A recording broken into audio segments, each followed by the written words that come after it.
Welcome back to the course on the academic study of religions of the world. In this lecture, we will look at one of the most important, one of the most ancient religions of the world called Buddhism in English or Bauddha Dharma in the native languages of Asia.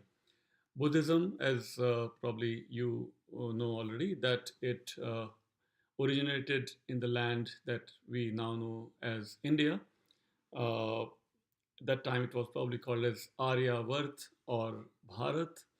Buddha himself was born in what we now know as Nepal, border of Nepal and India, a place called Lumbini.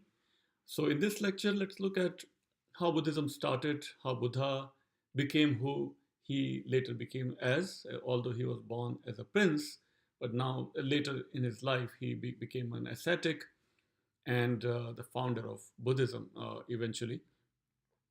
We will look at the origin, the schism, how Buddhism later emerged into two separate branches, two separate sects within Buddhism.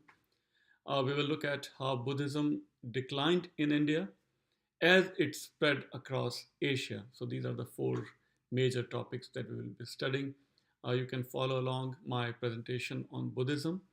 If you come to slide 2, I'm summarizing the life of Buddha, who was born as Siddhartha Gautama in his royal family where he was born.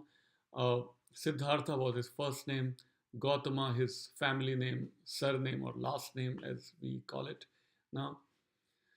He was born on the full moon day of the Vaishakha month, which is just traditional Hindu month, and that the year was 563 BCE.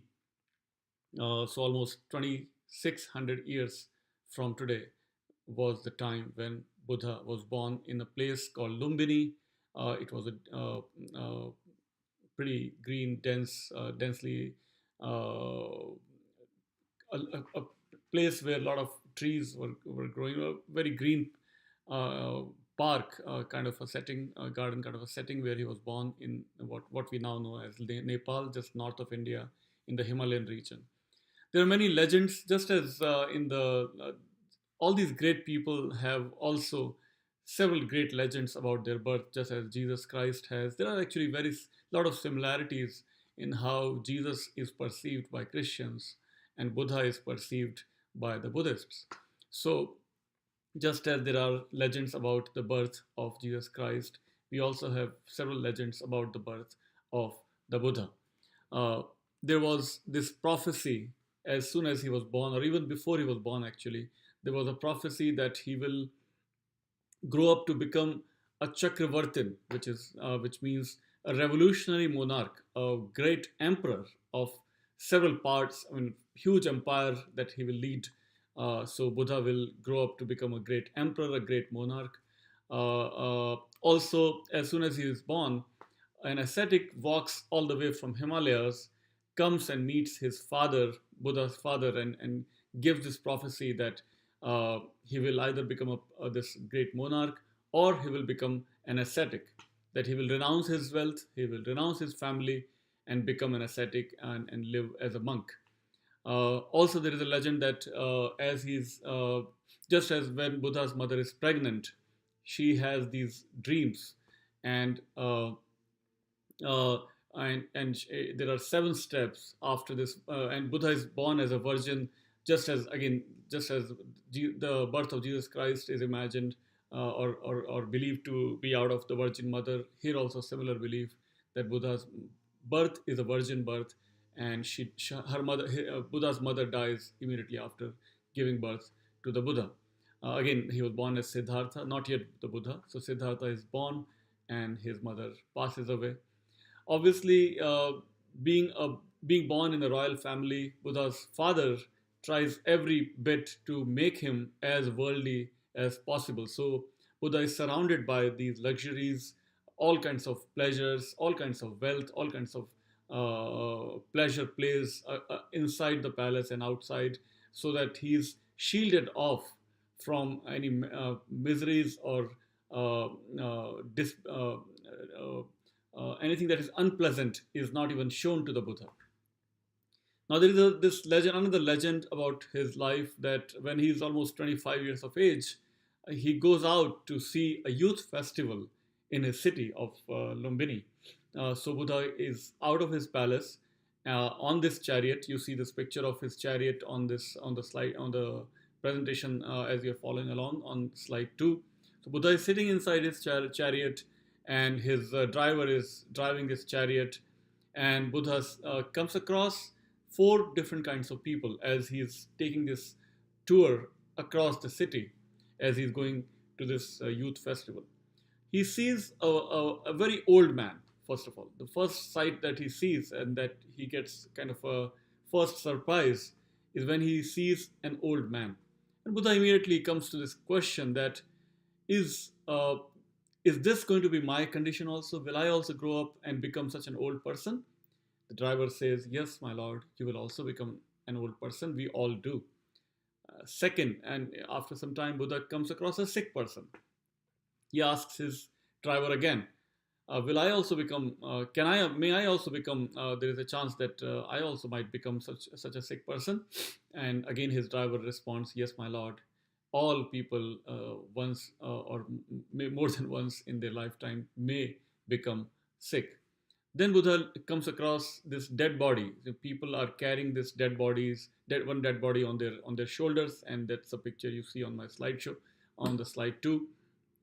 And again, Buddha asks his driver, and again the driver gives his affirmative reply that yes, my lord, you might also, or you will also die one day. And we all do, and we leave this world.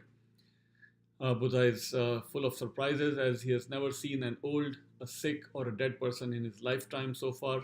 And finally, the fourth person that he sees and gets surprised about is an ascetic. It's a monk. Yeah, that was a monk, and Buddha sees that this monk has some mysterious kind of pleasure and pleasant smile, pleasant silence on his face. So Buddha asks his driver again, and realizes that gets kind of attracted to this life of an ascetic, and that is what he gets to become pretty soon. So Buddha, in a way, Buddha equates life to be a life of suffering. Life is suffering, is Buddha's early conclusion. And happiness, whatever we experience in this life, is very temporary, very transient. The permanent happiness can come only by renouncing the pleasures, renouncing the worldly life, and that's how then that ascetic has done. That fourth sight that Buddha sees, and that is what Buddha becomes eventually. So so it is called as, so Buddha's becoming of an ascetic from being a prince is called as great going forth. If you look at my slide 3, so Buddha is now in the process of renouncing his worldly, his royal life, and he goes forth to become an ascetic. So after Buddha's son is born, Buddha, in the middle of the night, one night, he leaves his family and kingdom in search of enlightenment. He starts, as he becomes this ascetic, he starts with extreme practices, what are called as self mortification, intense penance. He cuts his, of course, he has already cut his long hair. He has already renounced his, royal costume and all the other pleasures. But he goes on to do extreme penance, the fasts, and deprives himself of food and water even. And he goes on to do these kind of practices. But eventually he gets this inspiration, apparently from a woman, that to deny these pleasures and to torture oneself into this extreme self mortification is not the preferred way, but to choose a middle way, a moderate way, that you don't want to be so harsh on yourself that you end up torturing your body, or you don't want to be so loose on yourself that you totally indulge in the pleasures of the world. But rather than going to these extremes of extreme penance, extreme mortification, or extreme pleasures, choose a middle way. Choose a middle way or a moderate way in which you take some food, some amount of food and water, but do not indulge yourself in pleasures. And so Buddha chooses this middle way, and then eventually he decides that he will not get up under where he's sitting under a tree in a place which is now known as Bodh Gaya in Bihar, a state of the state of Bihar in India, where he sits under a banyan kind of a tree, a large tree, and while sitting under that tree for several days, he finally gets this awakening, this enlightenment at the dawn on the full moon day of the Vaishak month, same Hindu calendar month on which he was born. And this comes usually around June, July time frame every year. And at the age of 35, he gets this awakening, gets this enlightenment, and he remembers his past lives and can see the emptiness across the universe that is eventually known as the nirvana. Nirvana literally means emptiness, or to blow off the consciousness and to get to the ultimate emptiness inside every particle of the universe. That is what Buddha eventually teaches all his disciples. Buddha lives for more than 4 decades after he is enlightened. So he dies at the age of 80 in 483 BCE. So as we can see, he has a long life. He attains the enlightenment and lives for a long life, and that's how he succeeds in spreading his teaching across India, across South Asia, and eventually Buddhism becomes a religion of the land of several other countries across Asia. Even today, Buddhism is practiced in Nepal, in Burma, Myanmar, that is Thailand, Cambodia, Mauritius, China, Japan, South Korea. It's a pan-Asian religion tradition that started in India but spread across Asia.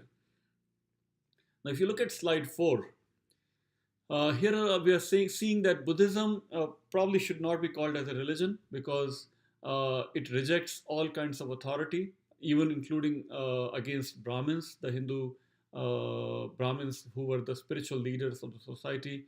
Buddhism rejects that authority. Buddhism rejects all kinds of rituals, especially the animal sacrifices that were being done before the Buddha was born. Buddhism rejects all kinds of speculation. When Buddha is asked of a question such as the existence of God or existence of soul, he maintains his noble silence. He's not interested in any speculative answers, or even he does not invite or welcome or entertain any kinds of such kind of speculative questions. Then Buddhism also rejects any kind of tradition. Specifically, later Buddhism especially rejects the Vedas. Buddha himself does not use the language of Sanskrit while he's preaching. He uses the language of the masses, a language that people were using.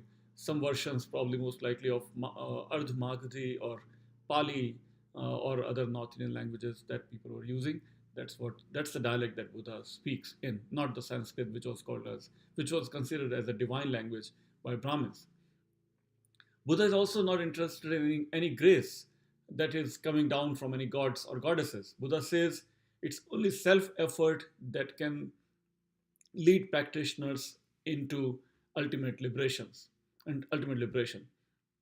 Buddha is not interested in any god or goddesses also. So Buddhism is not a typical religion where there are authoritarian figures, or there are rituals, speculative theories, or traditions is important for several religions, not for Buddhism. At least when Buddha was alive, because he rejects the tradition, he rejects the grace of gods or goddesses, he rejects the mystery of gods. He even says do not worry about gods or goddesses, just believe on your own self effort. Only that can lead you to liberation. So from these angles, we can probably say that Buddhism is very difficult to be fit to be considered a religion because it rejects all kinds of traditional elements of all religions. Buddhism, if you look at slide 5, Buddhism is very empirical. It is based on personal experience is the supreme means by which people have achieved liberation. Not any god, or not any scripture, not any chanting or language or things like that. Buddhism is a very scientific in a way, because it is Buddha taught the theory of cause and effect. If you are suffering from something, you got to take care of the cause of that suffering. If you remove the cause, the effect will also disappear.